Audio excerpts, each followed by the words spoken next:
Cinci buffi, tistacchi le seioffi. Cinci buffi, tistacchi le seioffi. Cinci buffi, tistacchi le seioffi. Cinci buffi, tistacchi le seioffi.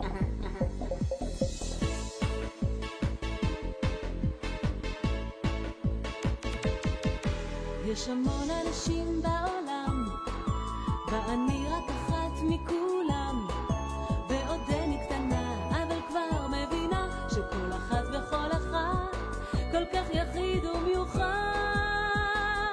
תראה אותי למשל, אני ג'ינג'ית עם אופי, תסתכל איזה יופי, טלטלים של זהב ועיניים כוכב, ועם לב כה רחב, רק אותך אני אוהב, אני ג'ינג'ית עם אופי, תסתכל.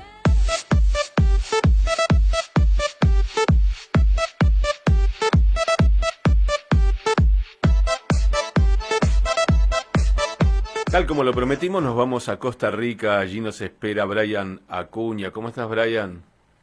Hola Dani, hola oyentes de Radio High, un placer nuevamente estar con ustedes. ¿Cuánto falta para que te tengamos que decir maestro? Yo creo que ya podemos. oficialmente, lo que me falta nada más es el título, pero ya oficialmente soy máster, digamos. El Master Brian Acuña en el Coffee Break. ¿Cómo estás? Bienvenido. Gracias. Bueno, esta semana he querido hacer un pequeño recuento de lo que ha estado aconteciendo principalmente en el Medio Oriente y en África. Creo que no quiero dejar de lado tampoco la región africana porque han estado ocurriendo cosas que también nos competen a todos, principalmente por cuestiones relacionadas con el terrorismo. En lo que se refiere al Medio Oriente, este mes pues ha tenido, bueno, el mes de noviembre, en realidad no este mes porque vamos empezando, pero el mes de noviembre ha tenido un equilibrio un tanto frágil, como ocurre durante mucho tiempo en esta zona. Ha habido avances diplomáticos, pero también hemos estado en una cuestión de violencia muy focalizada en algunas zonas, ¿verdad? Principalmente lo que tiene que ver entre Israel y Gaza y lo que tiene que ver en la región del Líbano, junto con las posibles amenazas que provengan de la República Islámica de Irán. En este sentido, comenzando con Gaza, pues recordemos que a inicios de este periodo, digamos, se ha intentado impulsar un alto al fuego. El 11 de noviembre se presentó un nuevo plan para Gaza, enfocado en dos ejes principales, que son la reconstrucción de la Franja de Gaza y la desmilitarización. Este segundo eje es bastante complicado de poder cumplir por cuanto Hamas no tiene pues intenciones de dejar el poder en un corto plazo. En este sentido ha estado apoyado la medida por el gobierno de los Estados Unidos. Recordemos que incluso se promovió una resolución en el Consejo de Seguridad, que por cierto hoy se reúnen y posiblemente vuelvan a tocar el tema de la Franja de Gaza, donde lo que se busca es pues dar garantías a Israel de que no se vuelva a realizar algún tipo de ataque desde la Franja de Gaza y también garantizar de alguna forma el ingreso de ayuda humanitaria hacia el enclave, ¿verdad? Bueno, no tanto el ingreso, porque el ingreso se ha estado garantizando, sino su buena distribución, que es el gravísimo problema que han tenido a lo largo del tiempo y que se ha convertido obviamente en una moneda de cambio para los intereses de Hamas dentro de la zona y que los ha llevado a enfrentamientos con otros clanes dentro del enclave. Algunos reportes indican que la implementación de estas medidas enfrenta obstáculos tanto desde el punto de vista logístico como político y también recordemos que hace un par de días se conmemoró, bueno ya hace algunos días se conmemoró un año más del plan de partición de Palestina, ¿verdad? El 29 de noviembre de 1947, y que curiosamente, pues, han utilizado esta fecha para politizarla mucho más de lo que ya está, por supuesto, porque es el día de solidaridad con Palestina, ¿verdad? Y que se ha utilizado también para poder promover este discurso de la llamada Nakba, que además ha evolucionado con el paso del tiempo y que se ha convertido de alguna forma en una manera de querer tapar, digamos, el objetivo primario, que era resolver el conflicto, ¿verdad?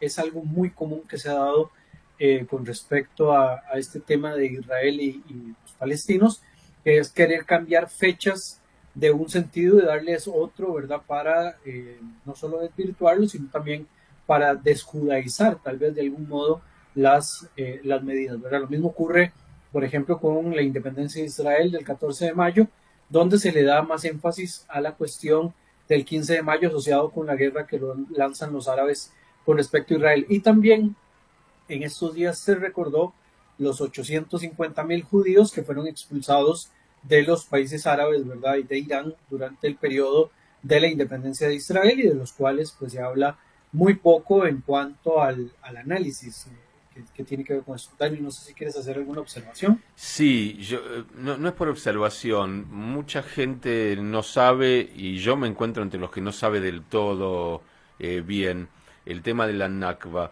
Porque si bien es verdad que muchos palestinos, o los que hoy se llaman palestinos, en ese momento no se llamaban a sí mismos palestinos, ni mucho menos, se fueron de sus casas, se tuvieron que ir, que no fue fácil. La mayoría de los que hoy son árabes israelíes son esas familias que se quedaron.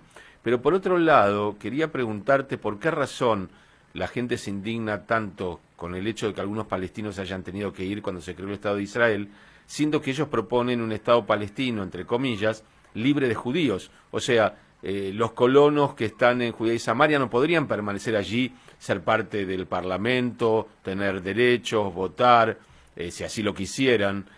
Por supuesto que cuando Israel se retiró de Gaza, nadie quedó viviendo allí. Cuando Israel se retiró del Sinaí, no fue posible que ciudades o kibutzim quedaran en el Sinaí de querer hacerlo. O sea, ¿por qué imaginás que nadie se mete en ese tema como si fuera un tema de racismo o de apartheid, cuando en realidad lo que pasó es que se creó el Estado de Israel y la mayoría o muchos de los árabes que allí vivían no querían vivir allí y fueron en busca de países árabes con la esperanza de que esos países árabes vencieran a Israel y ese sueño del Estado judío se terminara? Yo creo que hay varios enfoques que podemos ver ahí. Bueno, en primer lugar, la Nakba es un proceso evolutivo en cuanto a su significado. Recordemos que la Nakba, como la conocemos actualmente, que habla más de un tema de expropiación de los árabes palestinos, surge principalmente en los años 80 a través de Yasser Arafat.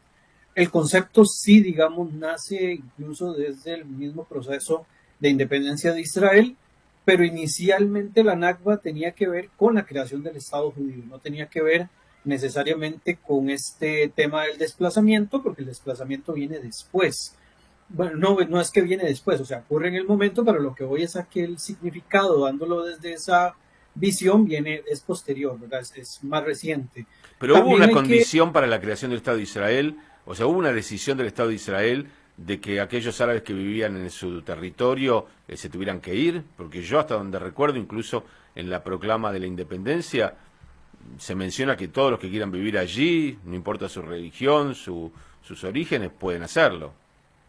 Sí, pero recordemos que también había cierta complicación porque eran vistos de alguna forma como quintocolumnistas, ¿verdad? Porque al ser árabes y estar dentro de la situación, pues al inicio había muchas tensiones, así como en algún momento hubo muchas tensiones con respecto a la migración de judíos de Israel y que hubo todo aquel tema de chicos incluso que fueron perdidos y demás. Pero digamos que fuera de eso, el elemento principal de la crítica de la Nakba no es tanto, digamos, en su inicio con el tema del desplazamiento, pero sí con la creación de Israel. De hecho, recordemos que uno de los grandes problemas que existen en el tema de los refugiados palestinos, más allá del tema de la UNRWA, tiene que ver con la condición en la cual viven los palestinos dentro del mundo árabe. Recordemos que salvo Siria en algún momento, ningún país del mundo árabe les ha garantizado algún tipo de derecho o de ciudadanía a los palestinos, ¿verdad? Siria incluso los tiene un estatus especial, no es que les da ciudadanía, sino que tienen un estatus especial. ¿Y por qué eso debería ser un problema de Israel? No es un problema de Israel, pero evidentemente se le termina endosando a Israel porque lo que argumenta el mundo árabe es que ellos no le dan identidad, digamos, o nacionalidad a los palestinos refugiados para que no pierdan arraigo con la tierra palestina, ¿verdad? Eso es lo que ellos argumentan. De nuevo, es un argumento, puede ser descabellado o no, pero es el argumento que ellos dan. Por eso es que vemos que los palestinos que viven en Jordania, en algunas zonas, en los campos, digamos, de refugiados, o los palestinos que viven en el Líbano, en su momento en Kuwait o en otros países donde han estado ubicados, son vistos como ciudadanos de segunda o tercera categoría, ¿verdad? Bueno, en el Líbano basta con ver en el lugar en el que ellos viven que técnicamente es como un estado paralelo dentro de la misma zona, incluso llevándolos, ¿verdad?, a situaciones, como comentábamos la semana pasada, relacionada con Sabri Chatila y los enfrentamientos con los falangistas cristianos. Entonces Pero, no sería para nada racista si Israel decidiera quitarle los derechos y la ciudadanía a los árabes que viven en Israel para que no pierdan el arraigo con la Palestina. yo creo que Y en vamos a ese hacer lo sentido, mismo. Si el sí, mundo sí, árabe, sí, si al yo mundo árabe le entiendo, parece que los palestinos no entiendo tienen que tener completamente la ciudadanía, Israel perspectiva. le tendría que quitar todos los derechos a los árabes que allí viven, 2 millones de personas sin derechos a votar, sin derecho a ser ciudadanos, sin derecho a nada, así no pierden el arraigo. Sí, sí, sí, yo te entiendo completamente la posición. En realidad, para mí es completamente discriminatorio lo que hace el mundo árabe con los palestinos. Y por eso, digamos, más el hecho de que la UNRWA permita de que la condición de refugiado sea hereditaria, cuestión que no pasa con con ningún otro grupo de refugiados en el mundo, hace de que el problema, digamos, de los refugiados palestinos se vaya haciendo cada vez más grande, porque en primer lugar hay que ponerle un tope a este tema de la herencia de la condición de refugiado, y segundo, que es un derecho humano tener una nacionalidad, y el problema está en que los países árabes donde están los refugiados palestinos no les quieren dar no les quieren cumplir ese derecho, a diferencia, como bien mencionas, el caso de Israel, que Israel sí les ha dado, digamos, ya sea ciudadanía o en algunos casos, como ocurre con los palestinos de Jerusalén Oriental, que tienen una condición especial, pero técnicamente son ciudadanos, o sea, viven como ciudadanos y tienen muchos derechos que son garantizados. Creo que es ahí donde está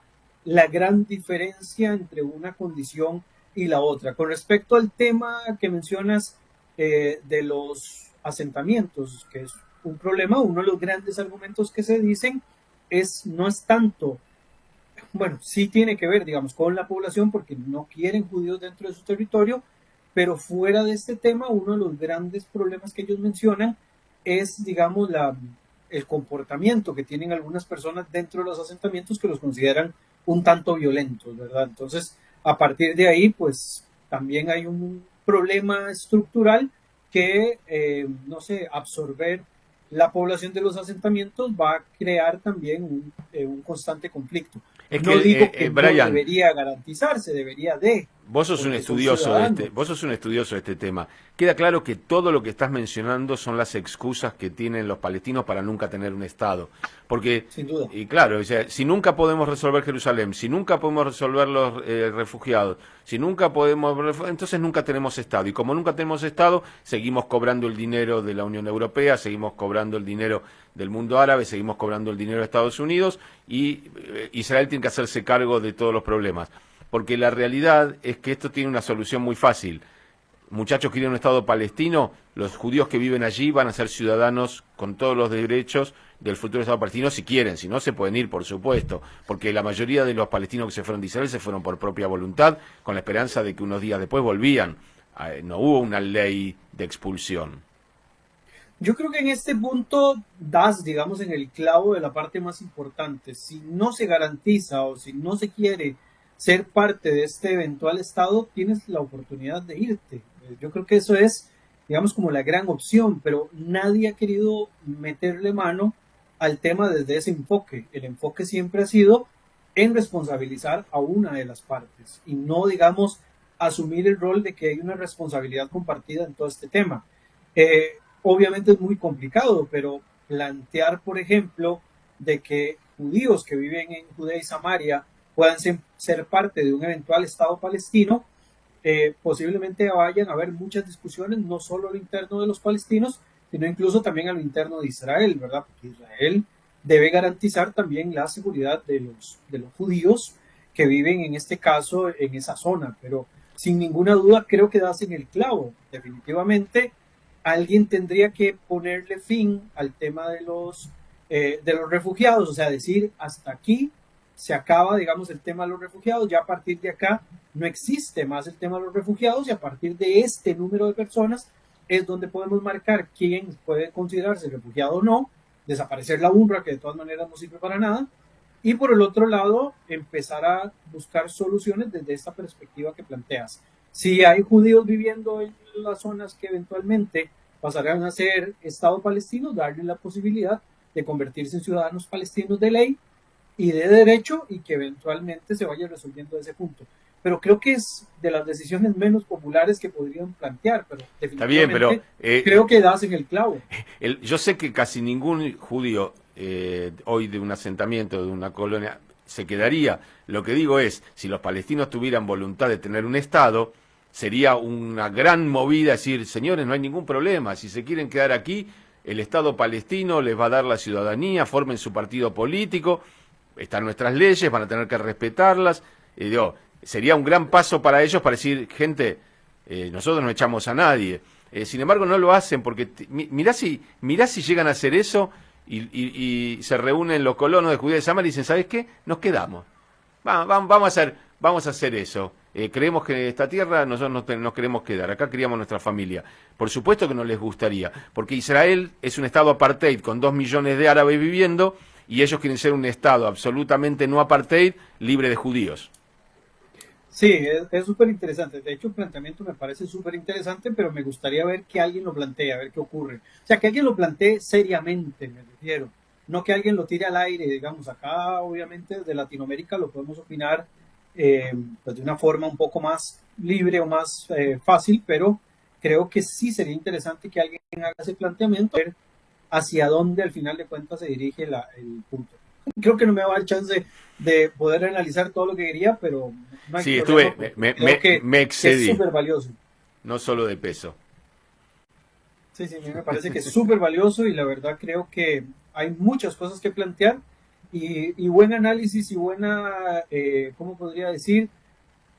Un buen punto de partida para buscar una solución alterna a algo que ha sido muy complicado de poder llegar a un fin específico. Sí, es la misma pregunta. ¿Por qué los judíos no se pudieron quedar en Gaza y que Gaza sea parte de Palestina y que los judíos decidan por sí mismos irse? No, en el acuerdo, o sea, fue unilateral y todos se tuvieron que ir. En el acuerdo con Egipto, todas las poblaciones que estaban en el Sinaí se tuvieron que levantar e irse. O sea, Israel cuando hace un acuerdo tiene que sacar a toda su gente. Cuando ellos quieren un acuerdo, no es tan sencillo. A mí lo que me parece es esto, ¿no? Porque después tenés países como Sudáfrica que hablan de apartheid y mirá que ellos lo conocen y no están entendiendo que es absolutamente imposible un apartheid. O sea, yo quiero saber cuántos negros había durante el gobierno de los blancos en Sudáfrica, en la Corte Suprema, en el gobierno, no había, era imposible. Y eso es apartheid, no carecer de derechos que justamente los países árabes le niegan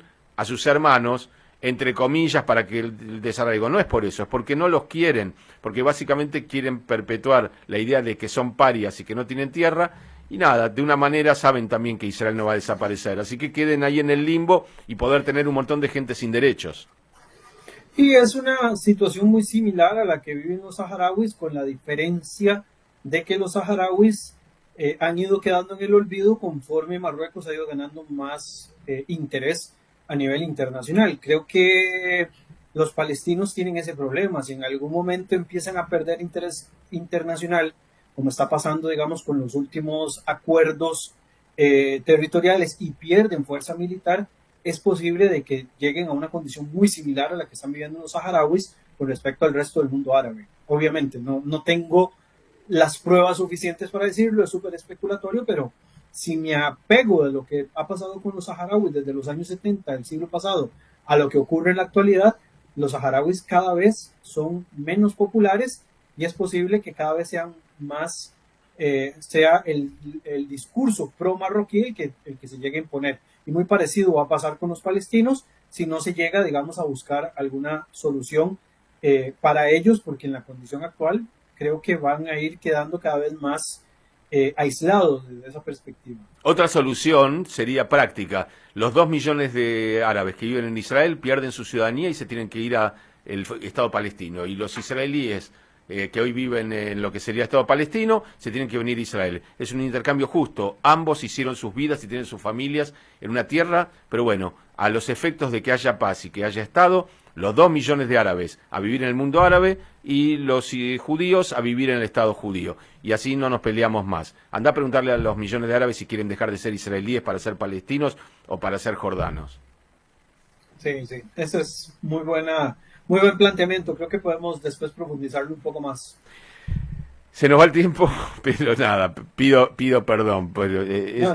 es uno de esos temas que realmente me enojan mucho, porque estoy harto de que a Israel se le pida algo que nadie en el mundo árabe va a hacer, que es recibir reconocimiento. Es más, esos 900.000 judíos expulsados de los países árabes, expulsados, no lo sugirieron, expulsados, hoy deben ser 5 o 6 millones de judíos. Bueno, ¿qué país árabe les está ofreciendo la ciudadanía? No, ¿sabes qué? Vamos a hacer un resarcimiento. Todos los judíos del mundo árabe pueden, y sus descendientes, eternamente, hereditariamente, reclamar la ciudadanía de esos países. Tampoco lo van a ofrecer. No pasa. No pasa y no va a pasar. Y no va a Ahí es pasar. donde entendemos el doble estándar, igual que como mencionabas el tema de Sudáfrica, donde incluso aún hoy viven en una condición de apartheid de facto en algunos sectores, pero creyeron que con medidas políticas y paños tibios iban a solucionar un tema que es completamente estructural.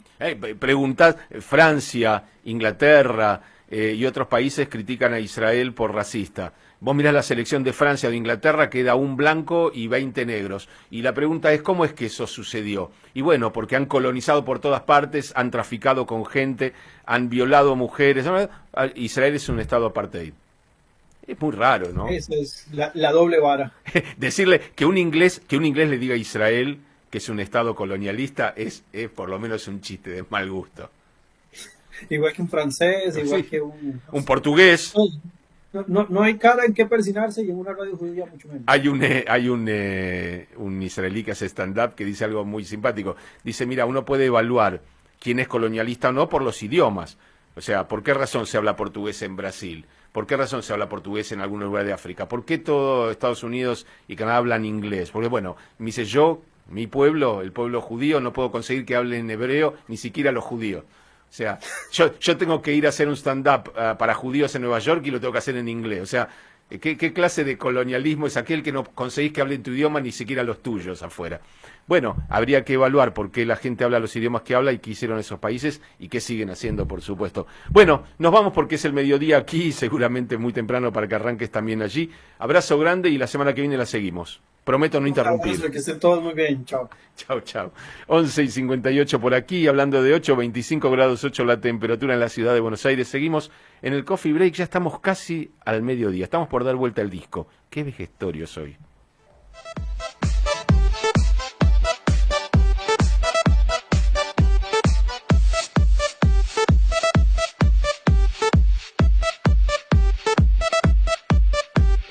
Transmite LRL 331.